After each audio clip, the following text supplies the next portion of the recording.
Hey everyone, welcome back to Think for Christ. This month marks the 1-year anniversary of this channel and podcast. And I have to say, the way things have turned out has been somewhat surprising for me. At the release of this video, the channel has nearly 1,400 subscribers. I never expected that kind of growth in the first year, especially given the nature of the content. What we do here is just not the kind of content that tends to go viral on the internet.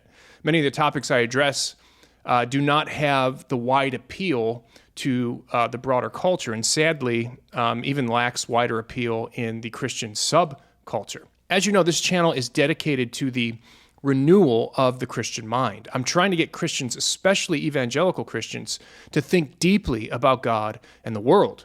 And unfortunately, as I found through years of ministry, this is no easy task. It is always an uphill climb.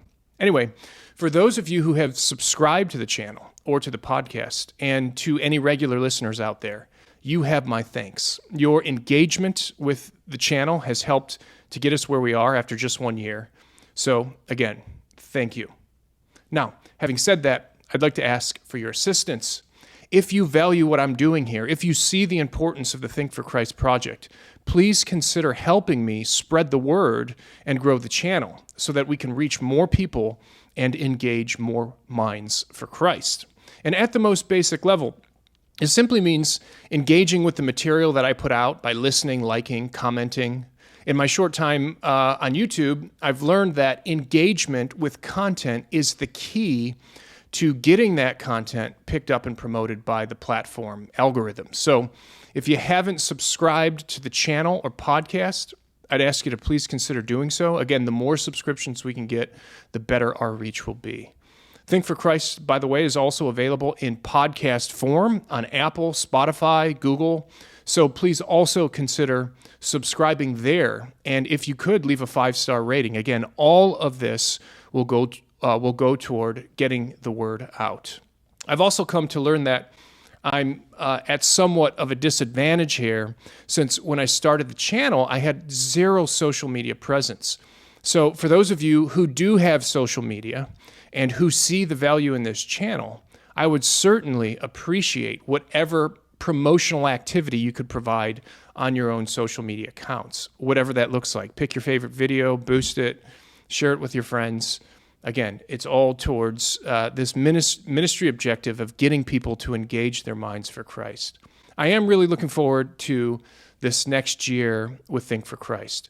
I'm currently working through some projects that align well with the purpose of this channel.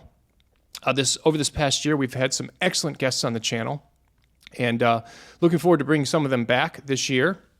And I'm also planning on having additional guests join me. So you've probably noticed that when it comes to the content that I put out, a lot of it is pretty accessible for a lay audience. It doesn't take much background knowledge to follow some of the stuff that I'm doing on here myself. That's intentional. I want my material to be accessible to everybody, whether it's your first time thinking through some of this stuff or whether you're someone who's academically trained. You'll notice that when I bring guests on, usually the material and the content gets more difficult, sometimes a lot more difficult. And that's intentional as well. I want, number one, to model for everybody on this channel what really engaging the mind of Christ can look like at a high level. And beyond that, I want the channel to be attractive for, like I said, people who are just beginning to get their feet wet in some of this material, but also for people who are seasoned and even academically trained. So thanks again for a great first year and for your help in engaging minds for Christ as we look forward to this next year.